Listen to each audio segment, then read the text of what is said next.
Hospital workers serious. What regrets do you hear from dying patients? He wished he had been a better father to his daughter. He wished they had reconnected. His dementia prevented him from remembering they had reconnected years before and that she visited often. I wish I could have made him aware that he had accomplished his last wish. But he died not really understanding that. In the ER, it's not something most people see coming when they arrive, but it's usually the same regret when they are coherent. They all wish their family was there, which sucks even more lately with COVID since family can't come in initially. Or they cry out for their so in a panic. It's gotten to the point recently where we tell them so is right here with you. The look of relief on people's faces just hearing that gets me every time. People just want to not be alone at the end. I was a hospice nurse. One of my elderly patients had skin cancer. A huge malignant melanoma on the side of his neck that was growing rapidly. He had been a farmer all his life and never married.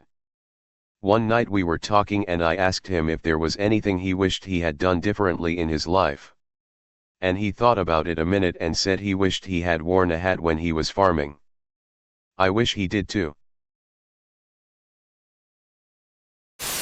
I work in a hospital. Whenever someone is at the end of their life, they always just want to be with their loved ones. Any regrets I've heard is always family related. They wanted more time with the people they love. Most people are at peace with things though. People also tend to wish they took their health seriously. Paramedic but close enough. Made a run on a woman in her 30s for shortness of breath. Her and her boyfriend had just moved into an apartment together. They were fighting over something trivial. Which room to unpack first or something. He thought she was just being dramatic. We transported. She never made it. Went from awake and talking to unresponsive and asystolic, no cardiac activity in a matter of seconds. They were so caught up in a little argument that they never said goodbye. They never told each other they loved them. She didn't have any last words. And honestly, that's even worse. My grandpa passed away when I was around 12 from a brain tumor. My mom and her brother were outside the hospital room talking to the doctors. And I was alone with him. And we were just chatting. All of a sudden, he got real quiet. And looked at me and said, "Sub-Lieutenant. Never let a vice be an escape from reality." The look in his eyes. I will never forget the pain I saw in them. My mom had been drilling it into my head from a young age that I should never gamble. Because my grandpa had an addiction, would lose entire paychecks playing cards. She grew up in small towns. And my grandma only worked part-time as a nurse. Seeing the look my grandpa had, I could tell how much pain he still lived with, knowing that his addiction caused his kids to go to bed hungry some nights all those years ago. I worked as an oncology nurse right out of nursing school. I was barely 21 years old. Had a patient about my age who was dying of lung cancer. A few hours before he died, I sat with him and he was telling me how much he wished that he would have had more time to maybe fall in love, marry, have kids. He was so young. He asked me to call his parents and he died shortly after they arrived. It was awful. His regrets were more about the life not lived. Many older patients had some interesting life stories and most wanted to tell them before they died. Most were at peace with the life they lived. Many regretted working so much and not spending enough time with family.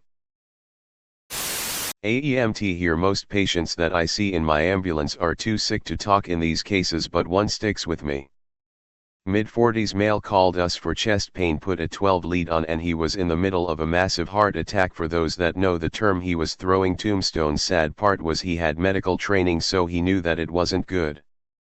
We were screaming to the hospital. He looked me dead in the eye and goes, "I should have ate that F cake." When I asked what he meant, he told me, "F what others think, if it makes you happy, do it.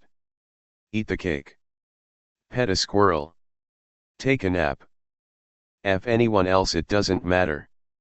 He crashed shortly after we got to ER. Didn't come back.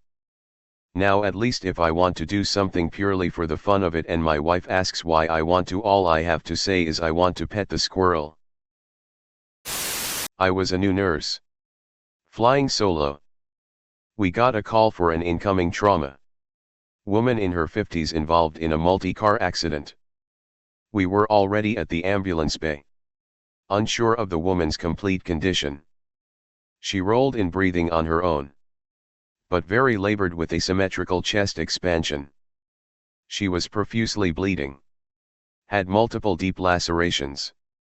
Pupils blown. Debris covering most of her. Etc. Her vitals were unstable. She was circling the drain. We knew she was on the verge of coding. I was standing near her head, ready to assist in supporting her airway but also providing comfort and doing my best to calm her. The woman looked me directly in the eyes and in a hoarse, labored voice stated, "I was angry." I told her I was disappointed in her. She began to cry. Her vitals plummeted. "I'm sorry," was the last thing she said before her heart stopped. We coded her, intubated her, performed round after round of ACLS, only to eventually have to call time of death. I still see her face at times. Her eyes filled with more emotional pain than physical. It took much longer and was so much harder to write this than I thought it would be. I never heard a specific spoken regret. But when my dad was fighting stage 4 lung cancer, his whole attitude changed. We spoke so often. I'd moved across country and we'd never truly been close before. But he called every couple of days. He asked so many questions about my life. He told me he was proud of me. He was so proud of me and my brother and my sister. He was proud of the risk I took packing up my life and moving to Texas. He passed away 2 days after that conversation. None of us saw it coming. Projections were that he had another 6 months minimum and the chemo was going well. But looking back, I think he knew. I miss him so damn much. I think we both regretted not simply being closer. Edit. Fixed a word.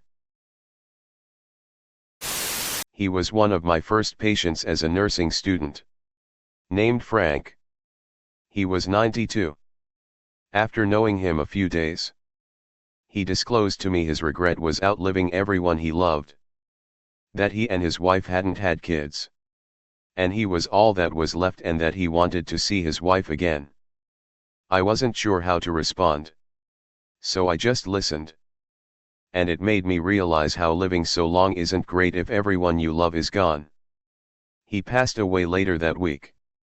And while I distinctly recall some of my classmates being upset, I felt relief for him. I knew he was where he wanted to be. I've had many patients since. But you tend to remember your first ones. Other than that, ditto what everyone's saying. More time with family/loved ones. Wish they wasted less time with work or other bulls peep. Etc. I want to thank all the hospital workers from the bottom of my heart who held the hand of a dying patient so they didn't have to die alone. You guys are truly angels on earth.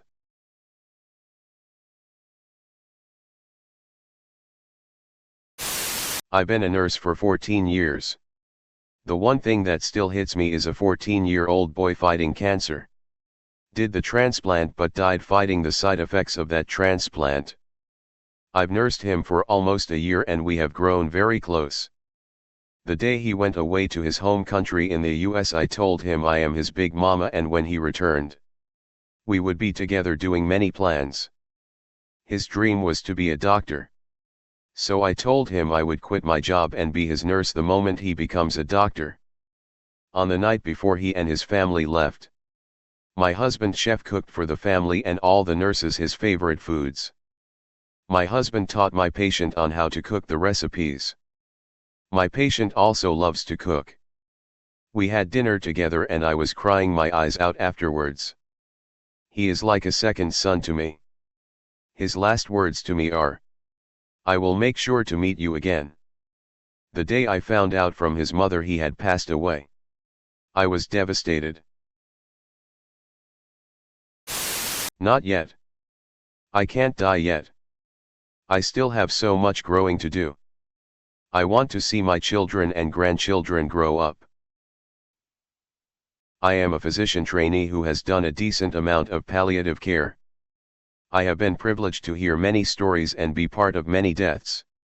But I still can't explain why it is that certain lines remain with me and hit me so much harder. The gentleman who told me the line above was in his late 60s, early 70s. It made me reflect on how I view patients in this age group, yes. Much older than myself. But still with growing and living to do. I also think of a woman in her 50s I met early on in my training. She and her female partner had never married, partly due to laws. Partly because it had never seemed important.